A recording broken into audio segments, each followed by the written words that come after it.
Start. जी, thank you.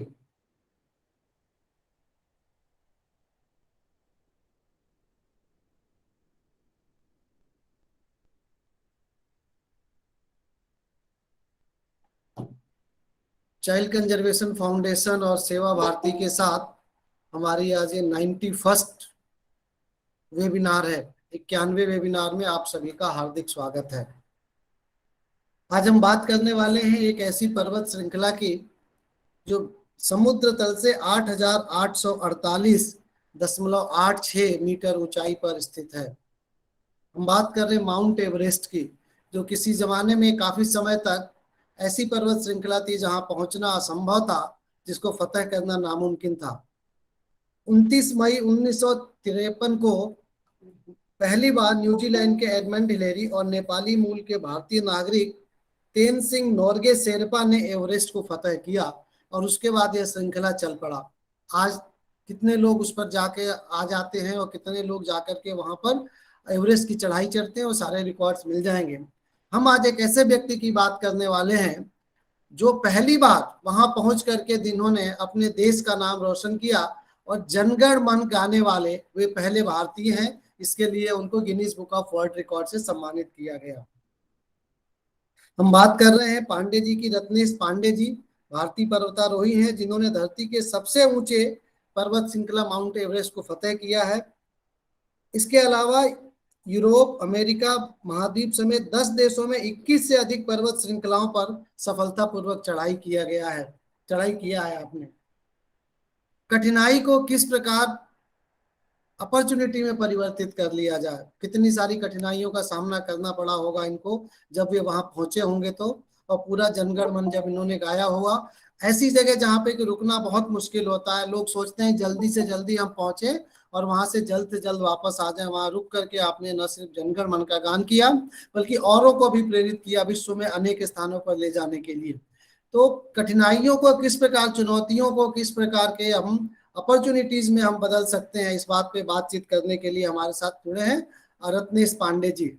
Ratnesh जी, आपसे आग्रह है कि अपना माइक अनम्यूट करके अपनी बात रखें। सभी को मेरा नमस्कार। मेरा नाम रत्नेश पांडे है और मैं एक पर्वतारोही हूँ। नमस्कार।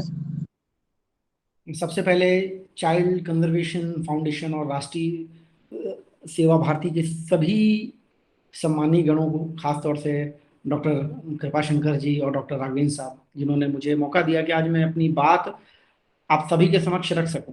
खासतौर से अगर बात करें साहसिक खेलों की, तो साहसिक खेलों में क्या ऐसा अलग है जो बाकी खेलों में नहीं है, या साहसिक खेलों के माध्यम से हम ऐसा क्या कर सकते हैं जो खेलों में तो फॉर श्योर परिवर्तन करेगा, नए आयाम स्थापित करेगा, बट उसके साथ में हमारे व्यक्तिगत जीवन पे उसका क्या प्रभाव रहेगा, हमारे सामाजिक जीवन पे उसका क्या प्रभाव रहेगा। इस विषय को रखने हेतु डॉक्टर कृपाशंकर जी ने मुझे आज यहाँ बोलने का मौका दिया। आपका मैं तहे दिल से आभार व्यक्त करता हूँ, धन्यवाद देता हूँ आपको।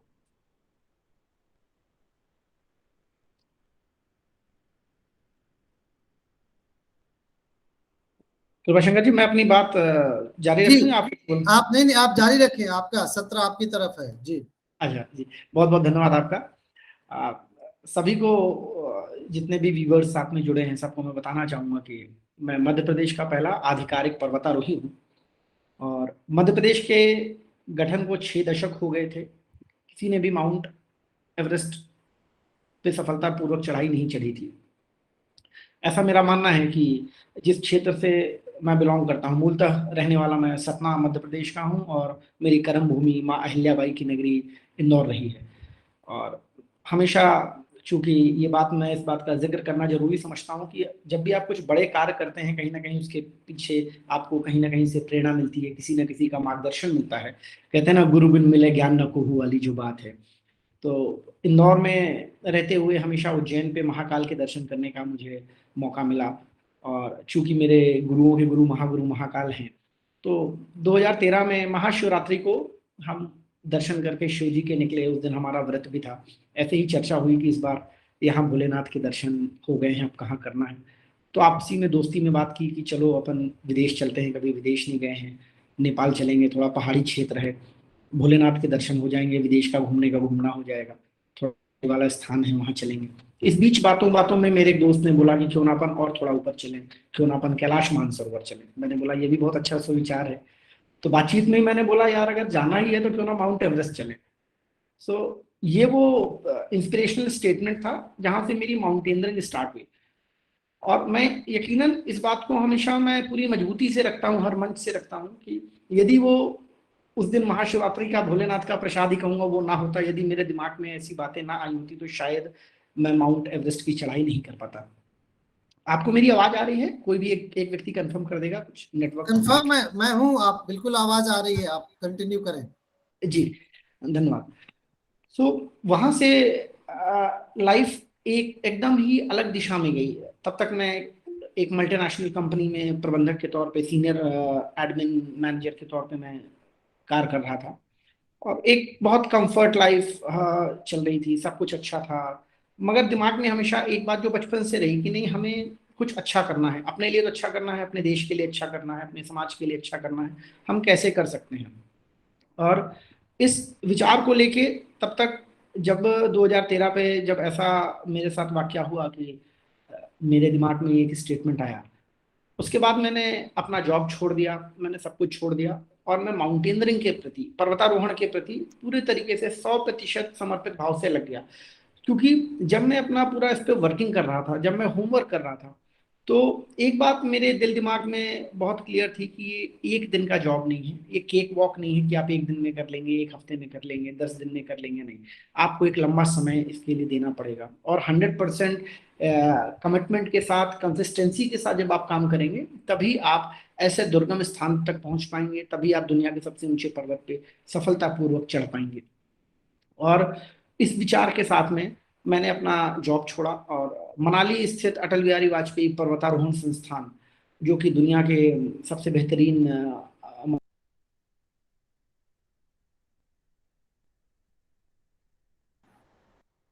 रत्नेश जी शायद मीटिंग से लेफ्ट हो गए हैं कुछ टेक्निकल इश्यूज की वजह से।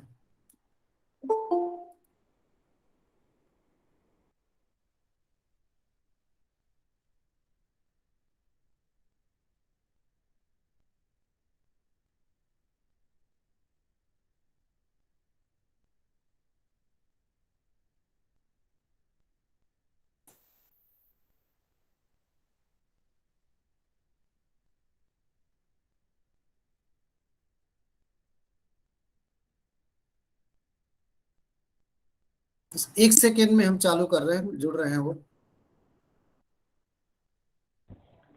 जब तक आप सूचनाएं दे दीजिएगा। सूचना अनिल जी आप चर्चा कर सकते हैं, कोई सूचनाएं देनी हो तो तब तक। अनिल जी। जी भाई साहब। सूचनाएं आप अपनी आईटी सेल की कोई सूचनाएं अभी हो। बाय द टाइम हमारे स्पीकर हमसे ज्वाइन करते हैं, आपसे रिक्वेस्ट कर रहे हैं कि अभी एक हम लिंक पब्लिश करेंगे जहां पर आप आर्काइव वीडियोस हमारे देख सकते हैं। सारे जितने भी वेबिनार, 90 वेबिनार्स अभी तक कंप्लीट हो चुके हैं, ये 91st वेबिनार है। तो सीसीएफ के ऑफिशियल यूट्यूब चैनल पर जाकर आप उस लिंक को क्लिक कीजिए, सारे के सारे आर्काइव आपको वेबिनार के सारे सब्जेक्ट मिल जाएंगे। तो आग्रह है कि आप अपने ज़्यादा से ज़्यादा मित्रों को या अपने परिचितों को चाइल्ड कंजर्वेशन फाउंडेशन के वेबिनार के बारे में बताइए। हमारा हर टाइम जो पब्लिश होता है कैलेंडर में, ऊपर से हमारा पोस्टर पब्लिश होता है और इन्फॉर्मेशन आती है जो कि हमारे ऑफिशियल जो ग्रुप्स हैं उसमें हम लोग पोस्ट करते हैं वेबिनार के 2 या 3 दिन पहले से। तो आपसे आग्रह है कि ज़्यादा से ज़्यादा संख्या में आप जुड़ें और अपने परिचितों को भी इसके बारे में बताएं। Thank you. कृपाशंकर जी, क्या मेरी आवाज आप तक पहुंच रही है? जी आ रही है। Please continue. जी कंटिन्यू करें। क्षमा चाहेंगे, पता नहीं नेटवर्क कंजेशन की वजह से पूरा लय बीच में कई बार ऐसा टूट जाता है। कोई बात जी ठीक। जी, तो मैं बता रहा था, दुनिया के जो सबसे बेहतरीन माउंटेनियरिंग इंस्टीट्यूट्स हैं, पर्वतारोहण संस्थान, उनमें से एक अटल बिहारी वाजपेयी पर्वतारोहण संस्थान मनाली पे है। 2013 पे अपनी जॉब छोड़ने के बाद, वो एक कंफर्ट लाइफ को एकदम अलग हटाने के बाद, क्योंकि मेरे दिल दिमाग में एक बात थी कि मुझे अपने लिए अच्छा करना है, अपने समाज के लिए, अपने देश के लिए, और कैसे बेहतर कर सकूं, अपना क्या योगदान दे सकूं, इस एक विचार के साथ मैंने एडमिशन लिया। मैंने वहां पे सभी कोर्सेज, पर्वतारोहण में कई स्तर होते हैं, basic course, advance course, masters course, वो सभी कोर्सेज मैंने ए ग्रेड से, जो कि टॉप ग्रेड होता है, उस ग्रेड से मैंने कंप्लीट किया। और उसके बाद फिर आके मैंने प्रदेश सरकार के समक्ष बात रखी कि मैंने ये सभी कोर्सेज किए हैं, साथ में कुछ माउंटेन जो हैं वो भी मैंने क्लाइंब किए हैं। अब चूंकि मैं एक मध्यम वर्गीय परिवार से आता हूँ, एक किसान परिवार से आता हूँ, जहाँ पे एक बड़ा पैसा इकट्ठा करके पर्वतारोहण के लिए लगाना संभव नहीं है। चूंकि आप सभी को बताना चाहूंगा कि माउंट एवरेस्ट क्लाइंब करने में एक बार की चढ़ाई का जो खर्च है वो 25 लाख रुपए से 30 लाख रुपए के बीच आता है, जिसमें से कि 11,000 यूएस डॉलर, लगभग 7-8 लाख रुपए तो नेपाल सरकार का मात्र रॉयल्टी अमाउंट होता है, जो आपको टूरिस्ट वीजा कहे या परमिट फीस के नाम पे जो उनका होता है। और बाकी आपका ये पूरा जो एवरेस्ट क्लाइंबिंग का जो समय होता है, ये पूरा 2 से ढाई महीने का समय इसमें लगता है आपको दुनिया के सबसे ऊंचे पर्वत को सफलतापूर्वक चढ़ने में। और इसका सीजन, यही जो अभी सीजन शुरू हुआ है, अप्रैल और मई का सीजन ही सबसे बेहतर होता है, जब हमारे इस पूरे रीजन पे जब गर्मी होती है, जब पारा 50 डिग्री होता है, जैसलमेर जैसे एरिया में कई बार 55 भी होता है, उस समय वहां पे टेम्परेचर -40 -50 होता है। इसके अलावा यदि हम किसी और वातावरण पे बात करें तब तो पारा और -60 -70 तक भी गिर जाता है। तो जब यह बात मैंने प्रदेश सरकार के समक्ष रखी, मैंने बोला कि मुझ में काबिलियत है, मैंने, कहते हैं ना, action speak louder than words, आपके काम बोलने चाहिए, आपकी जुबान नहीं, ऐसा मेरा व्यक्तिगत मानना है। जब मैंने अपने सर्टिफिकेट्स रखे कि ऑलरेडी सर जो मैं कर सकता हूँ मैं इतना करके आ गया हूँ, बस अब मेरे साथ समस्या ये है कि अब मैं आर्थिक तरीके से इतना स्ट्रांग नहीं हूँ कि 25 लाख रुपए पर्वतारोहण के लिए लगा सकूं। उस समय भी तत्कालीन 2015 में तत्कालीन हमारे जो मुख्यमंत्री थे माननीय शिवराज सिंह चौहान जी थे, उन्होंने इस बात की गंभीरता को समझा और उन्होंने तुरंत इस पे कार्रवाई करते हुए उन्होंने बोला, हाँ, अगर आज तक कोई माउंट एवरेस्ट नहीं गया है तो ये मध्य प्रदेश के लिए बहुत गौरव का विषय है कि मध्य प्रदेश का झंडा भी धरती के सबसे ऊंचे पर्वत पे लगेगा। मैं मध्य प्रदेश सरकार में हमारी खेल मंत्री माननीय यशोधरा राजे सिंधिया जी, तब भी वही खेल मंत्री थी, उन्होंने और शिवराज सिंह चौहान जी के नेतृत्व में उन्होंने मध्य प्रदेश का प्रथम आधिकारिक पर्वतारोही बना के मुझे माउंट एवरेस्ट भेजा। माउंट एवरेस्ट क्लाइंब करने के लिए मैं गया, मन में चाह थी, उत्साह थी कि हाँ, अब मैं भारत का झंडा लगा दूंगा, मध्य प्रदेश का झंडा लगा दूंगा। और एवरेस्ट की हाइट लगभग 29,000 फीट है, 8,848 मीटर, जैसा डॉक्टर साहब ने बताया। और 29,000 फीट में से 23,000 फीट तक की चढ़ाई हमने लगभग 1.5 महीने में पूरी कर ली थी। अंतिम का पड़ाव हमारा बाकी था, एक अच्छे मौसम का इंतजार था। इस बीच नेपाल में जो विनाशकारी भूकंप आया, उस भूकंप ने न केवल हमारे सपने तोड़ दिए बल्कि लाखों जिंदगियां तबाह कर दी। मेरे साथ के 21 पर्वतारोहियों की उस अर्थक्वेक की वजह से जो माउंटेन में एवलांच ट्रिगर हुआ, अवधाव जो हम कहते हैं कि, उसमें मेरे 21 पर्वतारोही साथियों की जान चली गई। 3 दिन तक मैं खुद माउंट एवरेस्ट के 23,000 फीट पे अटका हुआ था, ना खाने का ठिकाना, ये भी नहीं भरोसा था कि वापस हम जिंदा जा पाएंगे या नहीं। मगर हमेशा माउंटेनरिंग पे, पर्वतारोहण पे हमें एक बात जो सिखाई जाती है कि आपको एक थॉट है कि elimination of fear and willingness to live, आपको अपने अंदर के डर को भगाना है और हर पल आपके अंदर वो जीने की चाहत होनी है। जब आप ये भाव रखेंगे तो आप कभी भी फेल नहीं होंगे किसी भी साहसिक खेल में। उस एक भाव के साथ 3 दिन तक हम वहां लड़ते रहे, अटके रहे। दो एक पैकेट मैगी के हमारे पास बचे हुए थे, उसको जैसे तैसे हमने चलाना था। और इस बीच 3 दिन बाद हेलीकॉप्टर से रेस्क्यू करके हमें नीचे लाया गया। नीचे आया, हमें लगा कि शायद मेरे साथ इतना बुरा हुआ कि मैं एवरेस्ट नहीं चढ़ पाया। जब बेस कैंप आया तो मालूम पड़ा वहां तो 21 लोगों की जान चली गई। और नीचे उतरे, काठमांडू पहुंचे तो वहां मालूम पड़ा लोगों के घर चले गए, 50,000 लोगों की जानें चली गई। तो जितना हम नीचे उतरते जा रहे थे उतना ज्यादा ट्रेजेडी हमें देखने को मिल रही थी। मगर वो कहते हैं ना कि नेवर गिव अप वाला जो एटीट्यूड होता है कि आपको हार ना मानना। और आज के इस परिवेश में जरूर जो हमारे युवा साथी हैं, जब मैं स्कूल्स में, कॉलेजेस में होता हूँ, इन लोगों से जब इंटरेक्ट करता हूँ, जो यूथ, स्पेशली जो 90 के बाद का जो यूथ है, कहीं ना कहीं हम देखते हैं कि हमें और ज्यादा पेशेंस की जरूरत है। और इस पॉइंट पे कहते हैं ना कि आपको रुकना नहीं है, आपको हार तब तक नहीं माननी है जब तक कि आप जीत हासिल नहीं कर लेते हैं। या तो आप जीतेंगे या तो आप सीखेंगे। और 2015 में इतना बड़ा विनाशकारी भूकंप देखने के बाद, अपने साथियों की जान खोने के बाद, मैं अपने परिवार में वो जो भारतीय परिवेश में होता है कि रोना धोना, वो सब देखने के बाद मैंने दोबारा दिल मजबूत किया। मैंने बोला नहीं, मैं जाऊंगा। और जो एक वादा मैंने मेरे मुख्यमंत्री से किया है, मेरे खेल मंत्री से किया है, मेरे प्रदेश के आला अधिकारियों से किया है, उस समय तत्कालीन प्रमुख सचिव श्री इकबाल सिंह बीन्स जो अभी करंट के मुख्य सचिव हैं, उन्होंने ये पूरी इसकी रूपरेखा बनाई। उन्होंने पूरा इसमें अहम योगदान दिया कि कैसे मध्य प्रदेश का एक बच्चा एवरेस्ट पे जाए। तो मेरे दिमाग में एक विचार था कि नहीं, अब ये इकलौता मेरा सपना नहीं है, मेरा सपना एवरेस्ट चढ़ना था। मगर अगर पहला व्यक्ति ही अगर जीरो हो जाएगा तो बाकी लोग बोलेंगे नहीं यार, ऐसे खेल पे हमें अपने ना बच्चों को भेजना है, ना सरकारें बोलेंगी नहीं हम 25 लाख रुपए क्यों लगाएंगे यार, पहला व्यक्ति हमने भेजा था, वही व्यक्ति जीरो हो गया। तो उसके बाद ऐसे साहसिक खेलों को मध्य प्रदेश में बढ़ावा नहीं मिलेगा। 2016 पे मैंने दोबारा प्रयास किया। इस दौरान मुझे आर्थिक सहयोग कहीं से नहीं मिला, लेकिन मेरे दिल दिमाग में एक बात बहुत स्पष्ट थी, बहुत क्लियर थी कि आसमान में कितना ऊपर मुझे उड़ना है ये केवल एक व्यक्ति तय करेगा, वो मैं। और यही बात मैं हमेशा अपने सभी युवा साथियों से कहता हूँ कि आप अपने विचारों को पंख दें। आप कितना ऊपर उड़ना चाहते हैं आप स्वयं अपने से डिसाइड करें। 2016 पे मैंने अपने साथियों की मदद से लोन लेकर माउंट एवरेस्ट की चढ़ाई चढ़ने के लिए गया। मगर ये जो 2015 मई से लेके 2016 मई का जो एक साल का समय था, वो मेरे को अंदर ही अंदर बहुत झकझोर रहा था कि यार इतना बड़ा एक सपना होते होते टूट गया। एकदम प्यासे व्यक्ति के चेहरे के सामने आप एक गिलास पानी लाके हटा लेंगे, उसको जो फील आएगा वो फील मेरे को था कि मैं वहां पहुंच गया था, मैं कर नहीं पाया। लेकिन उस बीच मुझे ये ख्याल आया कि अगर मैं एवरेस्ट चढ़ता हूँ, मैं व्यक्तिगत अपने लिए चढ़ता हूँ, मैं उसमें ऐसा क्या वैल्यू एडिशन कर सकता हूँ, ऐसा क्या उसमें और एड ऑन कर सकता हूँ कि मैं देश के लिए, समाज के लिए एक संदेश दे सकूं। वैसा संदेश जो हमारे देश के भगत सिंह ने दिया, चंद्रशेखर आजाद ने दिया, स्वामी विवेकानंद ने दिया। उन्होंने अपने लिए तो अच्छा किया, साथ में समाज को एक राह दिखाई, मार्गदर्शन दिया, एक माइलस्टोन सेट किया कि हाँ हम और बेहतर क्या कर सकते हैं। उस दौरान मैंने पाया कि अगर माउंट एवरेस्ट पे मौसम अच्छा है तो पारा -40 है, अगर मौसम अच्छा है तो 50 किलोमीटर प्रति घंटे की रफ्तार की हवाएं चल रही हैं।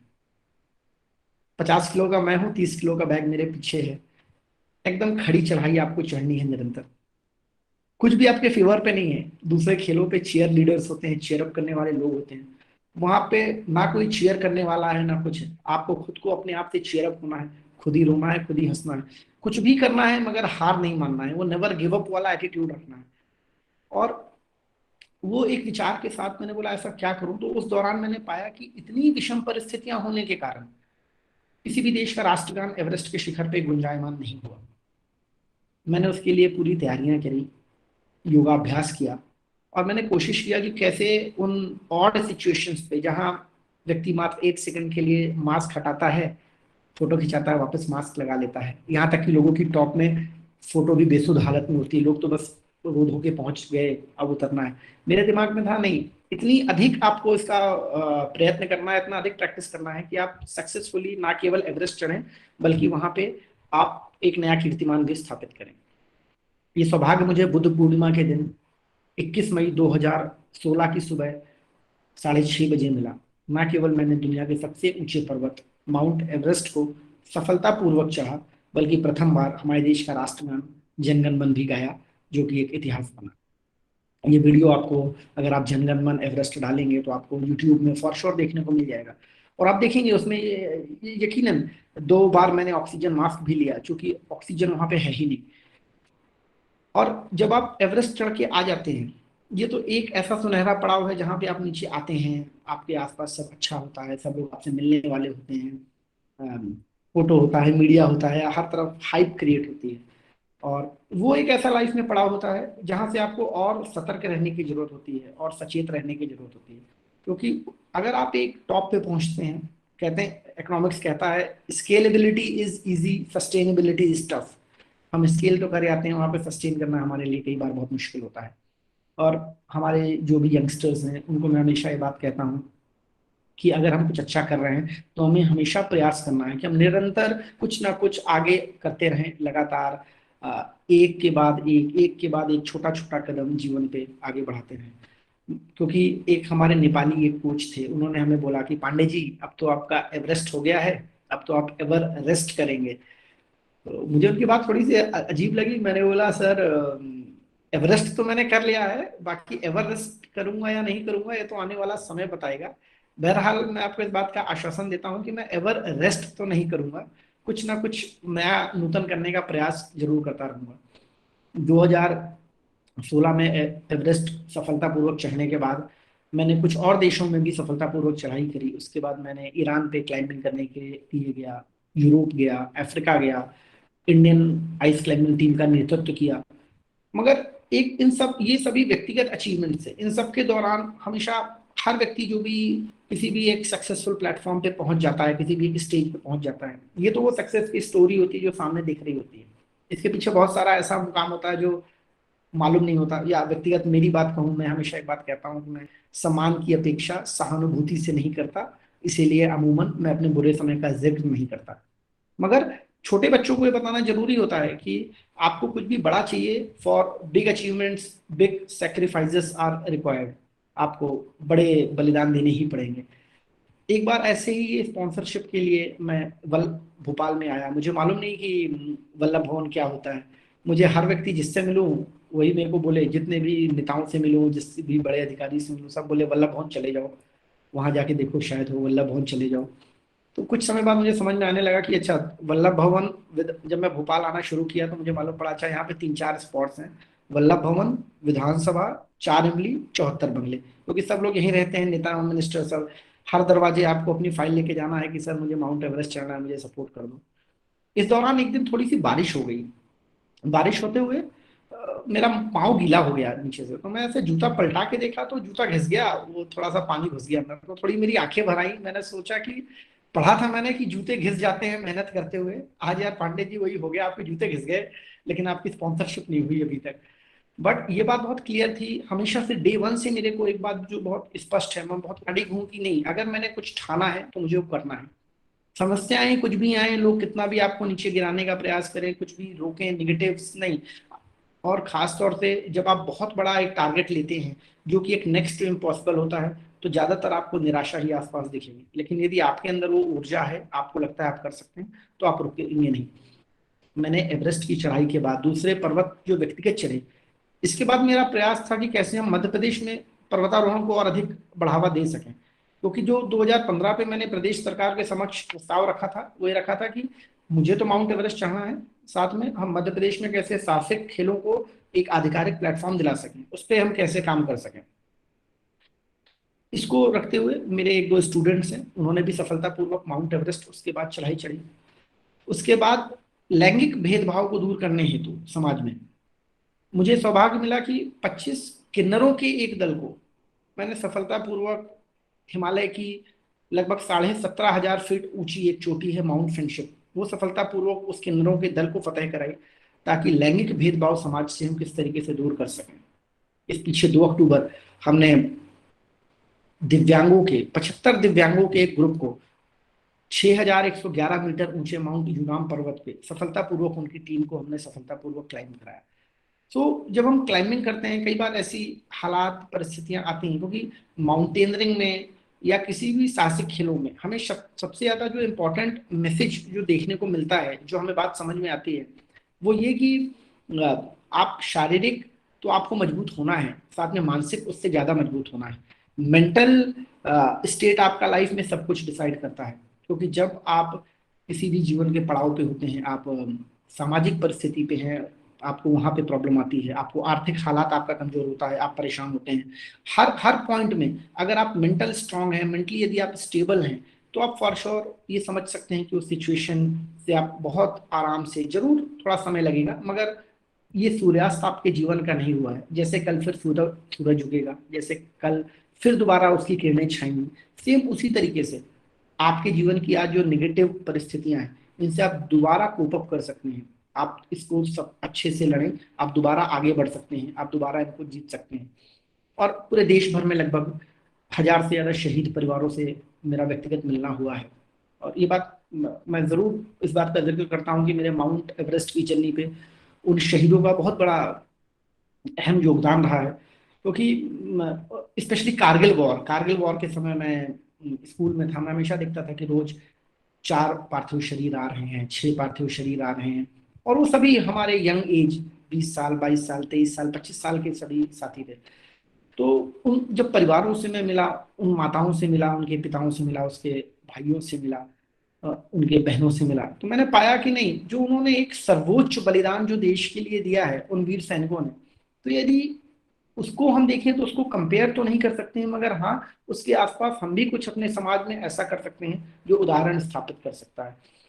कैप्टन मनोज कुमार पांडे, परमवीर चक्र विजेता, जो गोरखा रेजिमेंट से हैं, उनका हमेशा कहना था कि some goals are so worthy it's glorious even to fail. अगर आप कुछ ऐसा बड़ा अचीव करते हुए यदि आप फेल भी हो जाते हैं तो फर्क नहीं पड़ता, एटलीस्ट आपने ट्राई तो किया। विक्रम बत्रा कहते हैं कि या तो उस चोटी पे तिरंगा लहरा के आऊंगा या उसी तिरंगे पे लपटा चलाऊंगा। तो जब उनके फादर और मदर से हमने पूछा कि ये कैसे बचपन से ही ऐसे थे, इतने स्ट्रांग थे या नहीं, आपने बाद में देखा, उन्होंने बोला नहीं, इनकी जो कार्यभूमि थी, इनका जो आर्मी का लाइफ था वो एकदम अलग था, और बहरहाल ये जो घर पे रहते थे एकदम अलग तरीके से रहते थे। जब मैं माउंटेन चढ़ने जा रहा था, मेरे पीठ में वजन टंगा हुआ है, ऑक्सीजन मास्क लगा हुआ है, एक एक कदम ऊपर चढ़ना मुश्किल हो रहा था, तो यकीन मानिए हर पल मैं एक ही बात सोचता था कि यदि ये मेरे आर्मी के जवान ऐसी ही चढ़ाई चढ़ सकते हैं, यदि मेरे आर्मी के जवान को ऊपर से काउंटर शेलिंग भी हो रहा है, जहाँ पे उन पे गोलियां भी पड़ रही हैं, उनको उससे बचना भी है, उनको मारना भी है, उसके बाद उस टॉप को फतेह करना है, खालूबार की चढ़ाई चढ़नी है, 0.4875 फतेह करना है, टाइगर हिल पे सफलतापूर्वक चढ़ना है, तो ये एवरेस्ट क्या है फिर? एवरेस्ट तो फिर शायद बहुत छोटा है उसके आगे, उन्होंने जो इतना बड़ा योगदान देश के लिए दिया है। तो इस सबको ध्यान में रखते हुए मैंने अपनी सभी जो क्लाइंबिंग जर्नी है हमेशा उन शहीद परिवारों को ध्यान में रखते हुए मैंने पूरा किया। साथ में हमेशा जो देश की इंटेलिजेंस है, मैंने उनके लिए एक मैसेज भी दिया था कि जो बेनाम है उन्हीं का ये सम्मान है, जो बेताज है उन सरफिरों पे हमें नाज है। ईरान के सबसे ऊंचे पर्वत माउंट डामावन पे मैंने देश की जो इंटेलिजेंस विंग है, रिसर्च एंड एनालिसिस विंग, मैं किसी भी रॉ वाले को नहीं जानता हूँ, ना ही आप में से शायद कोई जानते होंगे, क्योंकि वो देश के सबसे बेस्ट ऑफिसर्स होते हैं जो हमेशा पर्दे के पीछे काम करते हैं देश की सुरक्षा हेतु। मगर अगर हम उन्हें किसी तरीके से सैल्यूट कर सकते हैं, उन्हें प्रमोट कर सकते हैं, उनके प्रति अपना आभार ज्ञापित कर सकते हैं, तो हमें करना चाहिए, हमें हमेशा उन्हें धन्यवाद देना चाहिए। और साहसिक खेलों के माध्यम से, क्योंकि आप लाइफ और डेथ को एकदम एज में आप देखते हैं, कहते हैं ना, वहाँ रीटेक का मौका नहीं मिलता आपको, आपने गलती करी है, यू आर गॉन, आपको दूसरा मौका नहीं मिलेगा। अगर आप आपका हाथ उस -40 डिग्री में अपने ग्लव्स आप उतार देते हैं एक सेल्फी लेने के लिए मात्र, मेरा एक साथी था, उसने एक सेल्फी लेने के लिए अपने ग्लव्स उतार दिए, महज कुछ सेकंड में, 10-12 सेकंड में उसके हाथ का रंग बदलने लगा, हाथ बहुत ज्यादा उसका ठंडा हो गया, और इतना ज्यादा उसके गलन के कारण, जिसे हम फ्रॉस्ट बाइट कहते हैं, उस फ्रॉस्ट बाइट के कारण उसकी 3 उंगलियां पूरी की पूरी काली पड़ गई, उसकी 3 उंगलियां काटनी पड़ी।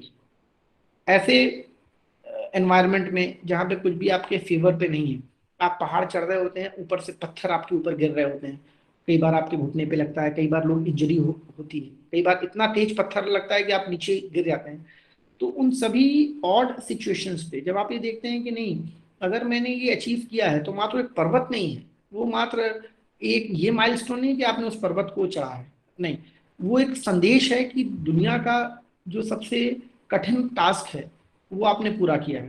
किसी ने पूछा कि वहां से क्या दिखता है, तो मैंने बोला एवरेस्ट टॉप से या तो आसमान है या तो भगवान है, वहां से सीधा संवाद है ऊपर वाले के साथ, आपको जो भी मांगना हो आप मांग सकते हैं, एकदम क्लियर कनेक्शन आप उनके साथ स्थापित कर पाते हैं। और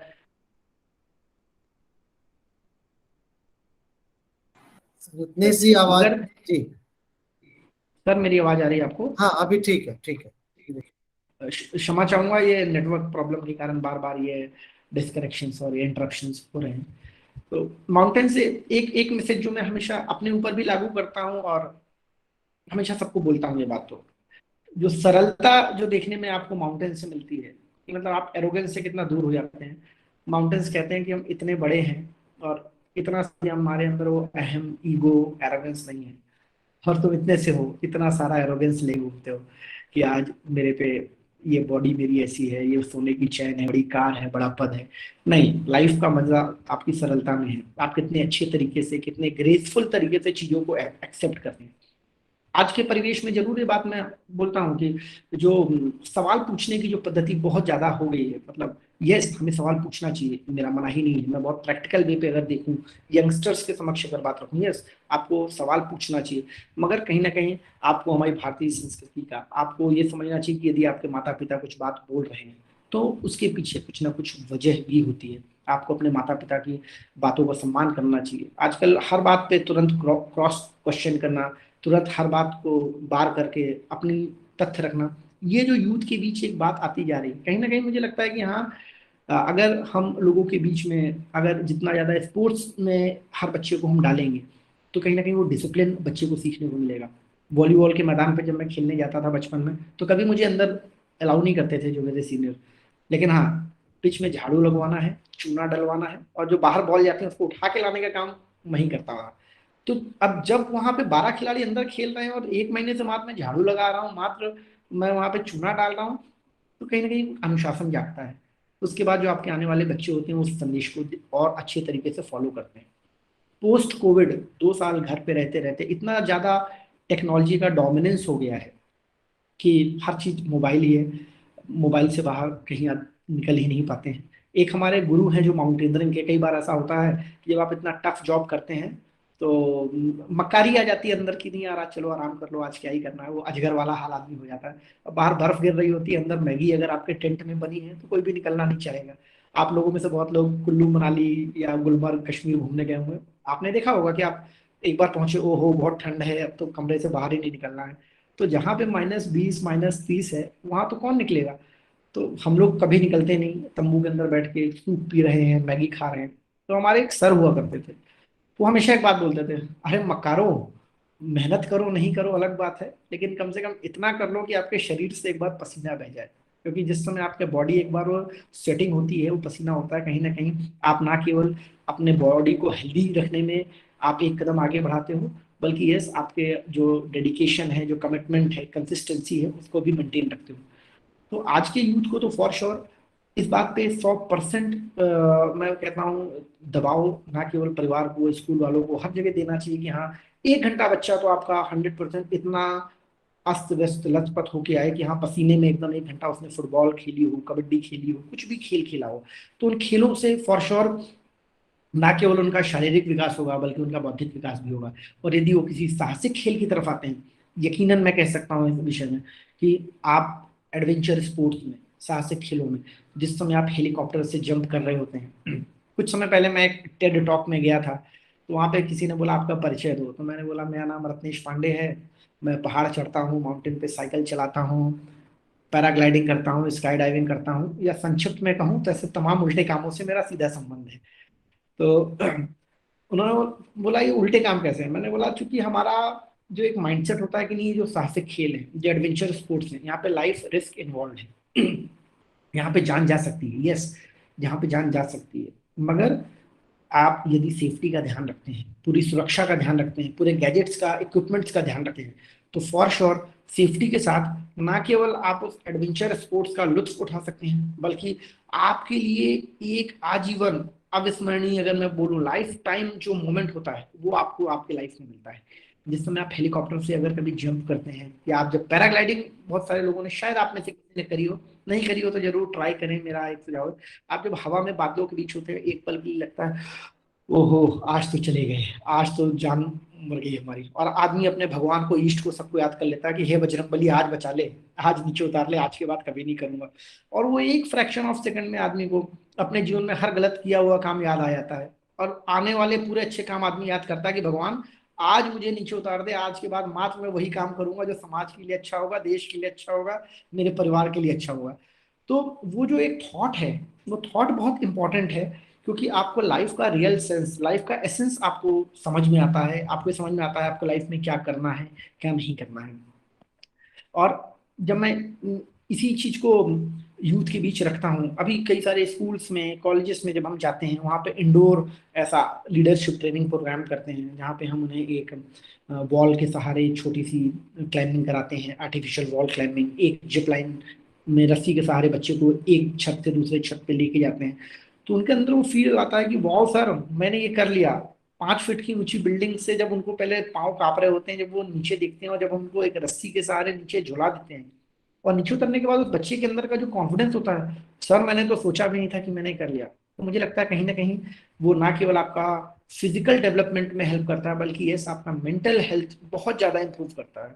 और आज सबसे मेन इंपॉर्टेंस हमारी लाइफ में आपका मेंटल हेल्थ ही है, क्योंकि कहते हैं ना वो पूरा दिन मोबाइल चलाते हुए, इंटरनेट टेक्नो सेवी होते हुए वो बुद्धि से हम कुंज भी होते जा रहे हैं, क्या वो संकीर्णता आती जा रही है। तो यदि हम एडवेंचर स्पोर्ट्स को अपने लाइफ में किसी भी फॉर्मेट में, हम राफ्टिंग की बात करें, क्लाइंबिंग की बात करें, पैराग्लाइडिंग, पैरामोटर, कुछ भी करें, तो वो हमें बहुत हेल्पफुल होती है हमारे लाइफ में। मैं चाहूंगा यदि कृपा शंकर जी आप इसके साथ में अगर आप कुछ और भी अगर आप पूछना चाहेंगे तो बेशक, मतलब मुझे अच्छा लगेगा कि मैं उसमें और कुछ इनपुट्स दे सर आप पाऊंगा। कंटिन्यू करें, हम आखिर में क्वेश्चन आंसर लेते हैं। खास करके जी आपने बड़े अच्छी बात बताई बच्चों के लिए। तो अगर एक जी दो मिनट और आपको बात करनी है, अपनी बात रखनी है, रख लीजिए, नहीं तो हम ओपन सत्र की तरफ बढ़ेंगे। जी। इसके साथ में हमेशा, जैसा मैंने आपको बोला कि किन्नरों के एक दल को हमने क्लाइम कराया, कहाँ एक विचार होता है कि किन्नर समाज मतलब मात्र तालियां बजाना है, मात्र लोगों का मनोरंजन का एक केंद्र है, बस मात्र किसी के घर में कोई खुशखबरी आई, बच्चा हुआ तो ये उन्हें याद करते हैं।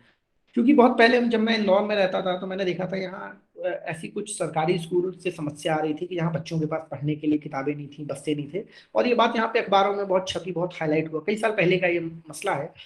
उस दौरान एक किन्नर समाज इंदौर का उठ के सामने आया, उसने बोला ये हम वचन लेते हैं कि कोई भी बच्चा जो सरकारी स्कूल पे जा रहा है उसको कभी किताब की कमी नहीं पड़ने देंगे, उसको कभी बस्ते की कमी नहीं पड़ने देंगे, उसको कभी यूनिफॉर्म की कमी नहीं पड़ने देंगे।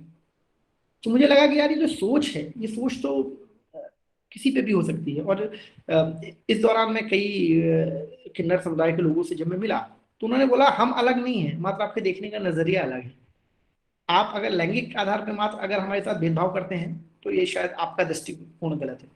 और यकीन मानिए क्लाइंबिंग के दौरान जब हम उनको लेके माउंट फ्रेंडशिप गए, जो चीज हमें सीखने में 5 बार 10 बार लग रही थी, जब हम अपने ट्रेनिंग दौर पे जाते हैं जो हमें सीखने में 1-1 महीने का समय लिया है, मैंने उनमें से किसी भी अपने बच्चे को, किसी भी अपने ट्रेनी को जो एक बार बात बता दी, वो उन्हें हमें दोबारा नहीं बतानी पड़ी।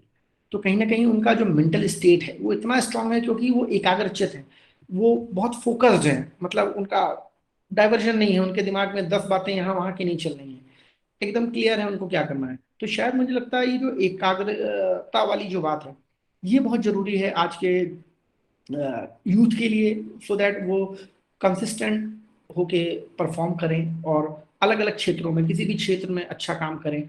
मैं हमेशा बात कहता हूँ कि मैंने लाइफ में मेरा एवरेस्ट सफलतापूर्वक फतेह कर लिया, सफलतापूर्वक मैंने मेरा एवरेस्ट चढ़ा, जो कि एक माउंटेन था। आपका एवरेस्ट डॉक्टर बनना हो सकता है, इंजीनियर बनना हो सकता है, एक आर्टिस्ट बनना हो सकता है।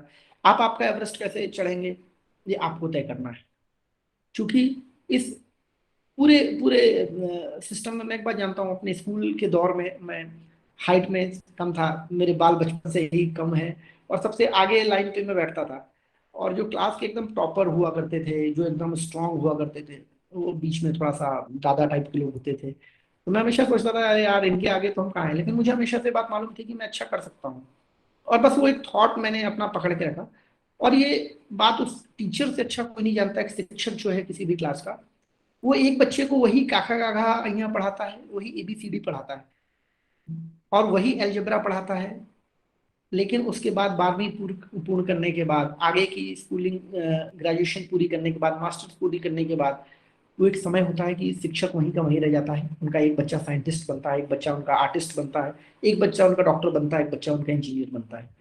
तो कहीं ना कहीं आपको एक अच्छा प्लेटफॉर्म तो आपके टीचर्स, आपके पेरेंट्स दे रहे होते हैं, but at the same time until unless आपके अंदर व्यक्तिगत वो आग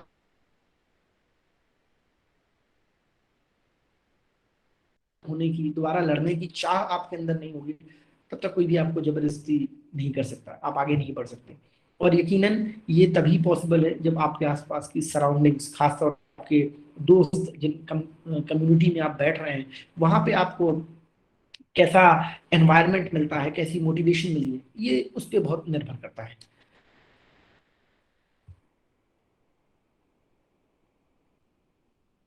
इसके साथ में मैं एक बात जरूर बताना चाहूंगा कि मेरी खुद की जो फाउंडेशन है हमने प्रयास किया पिछले 2 कोविड काल में, आपने देखा होगा कि हर तरफ लोगों ने खाने के पैकेट्स पहुंचाए लोगों के घर में। कृपा शंकर जी से मेरी बात हो रही थी, उन्होंने बोला था कि स्पोर्ट्स के ऊपर तो आप बात रख दोगे, क्या और किसी विषय में रखना चाहोगे? मैंने बोला हो सकता है विषय से ज्यादा मैं अगर जो मेरे व्यक्तिगत अनुभव हैं शायद मैं वो रख सकता हूँ। इंदौर पे रहते हुए मैंने पाया कि जब पूरी दुकानें बंद थी, मात्र पुलिस की गाड़ियां घूम रही थी और एम्बुलेंस थे, हर व्यक्ति के घर में खाने के पैकेट पहुंच रहे थे, सब हो रहा था, मगर इस बीच एक ऐसा तबका और था जो भूखों मर रहा था। जो थे सड़क में आवारा पशु, गाय थे, कुत्ते थे, जानवर थे, जो किसी ना किसी रेस्टोरेंट के भरोसे बैठे रहते थे। अचानक से हमने देखा कि हमारे घर के आसपास जो 2-4 कुत्ते थे, अचानक एक नजर पड़ी, यार ये क्या खाते होंगे। तो हमने ऑब्जर्व किया, उन्होंने 3-4 दिन से कुछ नहीं खाया था, क्योंकि 3-4 दिन हो चुके थे ये अपना लगे हुए पोस्ट कोविड, हमने पूरा लॉकडाउन लगा था। हमने उनको बिस्किट देना शुरू किया, तो 4 कुत्तों से 10 हो गए। हमने उनको उनके लिए रोटियां थोड़ी मोटी बनवा के थोड़ा दूध छिड़क के देना शुरू किया, वो 10 से 20 हो गए। हमने बोला यार तो पूरा वो भंडारा वैसा मामला हो रहा है, कैसे कर पाएंगे? तो हमने 2-4 बोरे आटा ला के रखा, उसको थोड़ा मोटा रोटी ऐसा बना के हमने देना शुरू किया। हम डेली पूरे कोविड कॉल पे, कोविड के दौरान, लॉकडाउन के दौरान, मैं कह सकता हूँ गर्व से कि जो बेजुबान है, हम डेली कम से कम 100 कुत्तों को हम रोज खाना खिलाते थे। दोनों कोविड काल में हमने प्रयास किया है। जो बेजुबान है, जो चीख नहीं सकते, जो बोल नहीं सकते कि उन्हें भूख लगी है, इनकी अभी कोई सुनवाई नहीं है, ये मानव खुद अपने में परेशान है, इनकी कहाँ सुनेगा। हमने 2 सीजन पूरा ये प्रयास किया कि किस तरीके से इन बेजुबान जानवरों को हम खाना खिला सकें, उनकी सेवा कर सकें, और शायद इस माध्यम से हम कुछ ना कुछ समाज में अपना योगदान दे सकें। तो इस तरीके से छोटे छोटे प्रयास, ना केवल स्पोर्ट्स के माध्यम से, अभी रिसेंटली सतना में, आप में से शायद जो मध्य प्रदेश के रहने वाले हैं, आपने शायद पढ़ा होगा कि सतना में एक राष्ट्रीय दिव्यांग क्रिकेट टूर्नामेंट का आयोजन हुआ। हमारा प्लान था कि हम किस तरीके से दिव्यांग जनों का एक नेशनल क्रिकेट टूर्नामेंट हम ऑर्गेनाइज करें, और हमें छोटी छोटी जगहों को ज़्यादा इंपॉर्टेंस अब देना शुरू करना चाहिए, क्योंकि बड़ी जगहों पे सबका ध्यान होता है, मीडिया होता है, बड़े लोग होते हैं। छोटे छोटे शहर, हम बात करेंगे सिवनी, बालाघाट, धार, झाबुआ, सतना, सिंगरौली, सीधी, ऐसे जो मेरे प्रदेश के जो छोटे जगह हैं, अगर हम वहाँ पे कुछ ऐसा यूनिक लेके आते हैं, कुछ यूनिक करते हैं, तो कहीं ना कहीं ना केवल वो अटेंशन की जगह बनती है, बल्कि जब तक वहाँ के लोग इस चीज़ों को आगे बढ़ के प्रमोट नहीं करते, वो लोग आगे बढ़ के उसे पुश नहीं करते, तब तक कोई भी उस पर ध्यान नहीं देता। तो इसलिए हमने प्रयास किया कि सतना को हम एक और नेशनल मीडिया पे कैसे ला सकें, नेशनल प्लेटफॉर्म पे कैसे ला सकें। हमने राष्ट्रीय दिव्यांग क्रिकेट टूर्नामेंट सतना में आयोजित कराया, जिसमें जम्मू कश्मीर, गुजरात, छत्तीसगढ़, मध्य प्रदेश, 4 राज्यों की टीमें आई, और एक खिलाड़ी ऐसा जिसके बचपन में आरा मशीन में दोनों के दोनों हाथ यहाँ से कट गए, उसके दोनों हाथ ही नहीं। कृपा शंकर जी, आपको मेरी आवाज आ रही है सर? उसके दोनों हाथ कट गए, मगर वो जीने का जज्बा, वो कुछ करने का जुनून उस खिलाड़ी के अंदर था। उसने अपने गले पे ऐसे बैट फंसा के बैटिंग करता है, अपने पाँव से, पाँव के नीचे बॉल फंसा के बॉलिंग करता है। वो जो हार ना मानने वाली जो एटीट्यूड है कि नहीं मैं छोड़ूंगा नहीं, कहते ना जब तक जीतेंगे नहीं तब तक रुकेंगे नहीं, और बोलते हैं हम भी तो देखे सितम की हमतहा क्या है।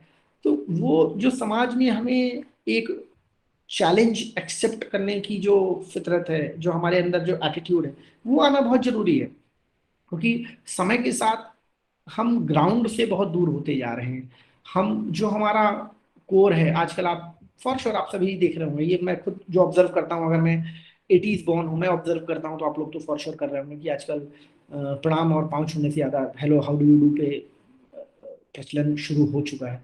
बुराई नहीं है, कोई गलत नहीं है, बट अगेन अनटिल अनलेस हम हिंदी बोलने पे यदि हमें शर्म है, हिंदुस्तानी होने पे यदि शर्म है, तो कहीं ना कहीं ये विचार नहीं है। और वो शायद हम घर से ही अपने शुरू कर सकते हैं कि हम जितना अधिक से अधिक बच्चों को स्पोर्ट्स में इन्वॉल्व करेंगे, उन्हें ग्राउंड पे भेजना हम शुरू करेंगे, तो शायद हो सकता है वहां से डिसिप्लिन उनका और ज्यादा मजबूत होगा, क्योंकि ये उनका रुचि का कार्य है, उनके इंटरेस्ट का कार्य है। और अगर वो इंटरेस्ट का कार्य में अगर उनको जो काम करने को मिलेगा, आप मुझे घर पे बोलोगे डिसिप्लिन रहो, ऐसे खाना खाओ, हो सकता है मैं आपकी बात नहीं सुनूं, लेकिन ग्राउंड पे मेरे एक कोच ने मुझे बोला होगा तू चूना डाल के बाहर ही बैठेगा, तो मुझे मालूम है कल अगर मुझे अंदर जाके वॉलीबॉल खेलनी है तो आज तो बाहर बैठना पड़ेगा। तो डिसिप्लिन कहीं ना कहीं स्पोर्ट्स में हमेशा आपको देखने को मिलेगा, जो हमेशा बहुत नपा तोला तरीके से, बहुत कैलकुलेटेड वे पे काम करता है।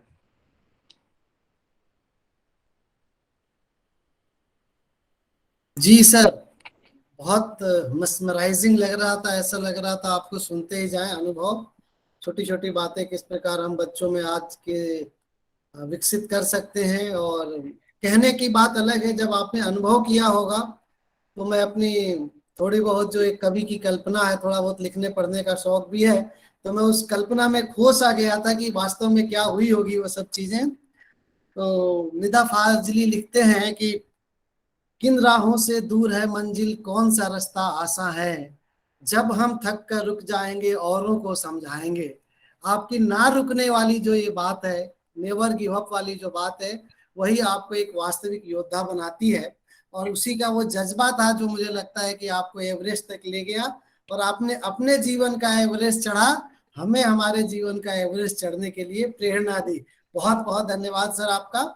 अब बहुत सारे प्रश्न आने वाले हैं, बहुत सारी चीजें, क्योंकि बार बार आपने सतना का जिक्र किया है, तो सतना से राधा मिश्रा जी जुड़ी हुई हैं हमारी जी। की। और जी।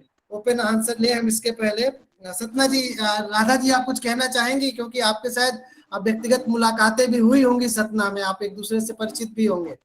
जी जी जी, नमस्कार सभी को। जी, रत्नेश जी से मेरी मैराथन में मुलाकात हुई थी। रत्नेश जी नमस्कार, बहुत अच्छा नमस्ते लगा नमस्ते आपको राधा सुन जी। के। और मेरा सौभाग्य है कि मैंने आपको मैं पर्सनली आपको जानती हूँ, मैंने आपके एक्सपीरियंस सुने हैं और हम लोग आपसे बहुत प्रभावित है। हमारे सतना के जो बच्चे हैं वो आपको देख के बहुत कुछ सीखे हैं और उन्होंने आपसे बहुत कुछ सीखे। आपके जैसा ही बनने की उन्होंने उनको प्रेरणा आपने दी है वहाँ। तो बहुत बहुत शुभकामनाएं, आप आगे भी बहुत अच्छा ऐसे ही करते रहे। धन्यवाद। नम्रता जी ने कुछ एक दो प्रश्न लिखे हैं। नम्रता जी आप अपनी बात रखेंगी? नम्रता जी, नम्रता जी ने लिखा है कहाँ, क्या समझ नहीं है? नम्रता जी आप अपनी बात खुद रखिए ना, आपने क्या लिखा है स्पोर्ट्स के बारे में कुछ? बच्चों के खेल के प्रति जो डर है उसे कैसे भगाएं, आप क्या सोचते हैं? आ, इसमें मैं जरूर एक बात बताना चाहूंगा कि सबसे पहले जो माता पिता होते हैं ना, तो उनको हमेशा बच्चे एकदम प्यारे पैम्पर्ड तरीके से हमेशा रखने हैं। मैं स्कूल के दौरान मैं कराटे क्लास जाता था, जी तो कराटे में ब्राउन बेल्ट तक मैंने सतना में ही किया। हमारे यहाँ सेंसाई रामायण प्रताप सिंह साहब हैं, उनके अंडर मैंने किया। तो एक टूर्नामेंट में मैं गया, टूर्नामेंट के बाद एक दो किक मेरे चेहरे पे पड़ी और मेरा चेहरा एक तरफ से पूरा ऐसा रसगुल्ले जैसा फूल गया, आंख पूरी काली हो गई। और मैं घर आया और वो घर में फिर वही माता पिता का जो प्रेम होता है, रोना धोना, अरे हमारे बच्चे को किसने मार दिया, क्या कर दिया, अब तो कभी ऐसे ही खेल में भेजेंगे नहीं। मगर कहीं ना कहीं हम एक बात जानते हैं कि एक जो लर्निंग एज होती है, जब तक आप गिरना नहीं सीखेंगे ना, तब तक आप जीतना नहीं सीखेंगे। क्योंकि जीत आप तभी पाएंगे जब आप गिरेंगे।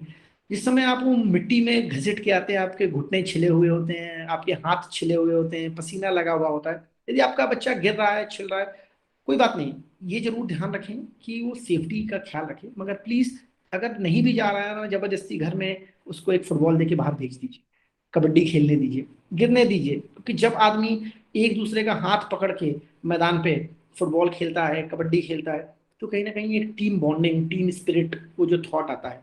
मैं जिस शहर से बिलोंग करता हूँ, मैं बार बार कहता हूँ कि श्री राम जी की जो कर्म भूमि है सतना, मैं उस पावन भूमि से आता हूँ कि वो राम राजा सरकार अयोध्या वाले थे, हमारी सतना की धरती में आके मर्यादा पुरुषोत्तम श्री राम हो गए।